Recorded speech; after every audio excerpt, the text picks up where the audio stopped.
UK health spending's costing around £10,000 per household per year, among the highest health spending in Europe. But according to a new report by the think tank Civitas, the NHS, despite the billions we spend each year, is delivering some of the worst health outcomes in the Western world, including low survival rates for common cancers, strokes and heart disease.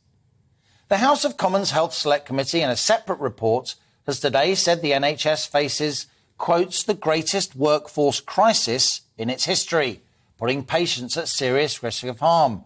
This cross-party committee of MPs says the NHS staffing crisis could be worse than official figures suggest. NHS data points to vacancies for almost 39,000 nurses and just over 8,000 doctors.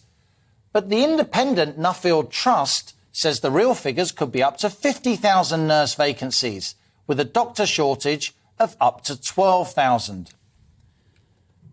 Many frontline doctors and NHS managers say some posts are not advertised, so aren't included among official vacancy figures, as hospitals and other NHS bodies can't afford to fill them. That could explain why those NHS Trust vacancy figures are higher.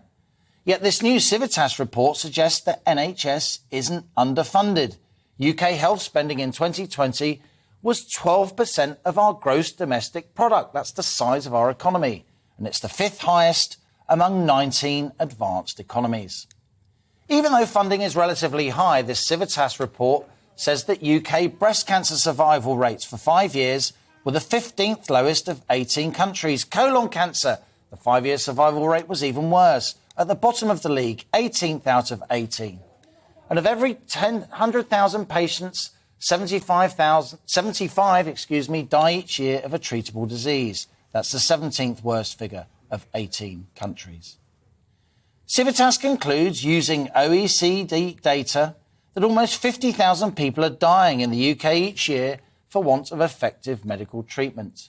Of 19 wealthy nations, only the US fared worse. Political debate about the NHS almost always focuses on funding, never on reform of this massively bloated, over-complex organisation. Perhaps, if there were fewer managers and bureaucrats, there would be more money for the frontline doctors and nurses we so desperately need. But discussing NHS reform almost always leads to instant political mudslinging, rhetorical trench warfare. So that's our on-the-money question today. Is the NHS beyond reform?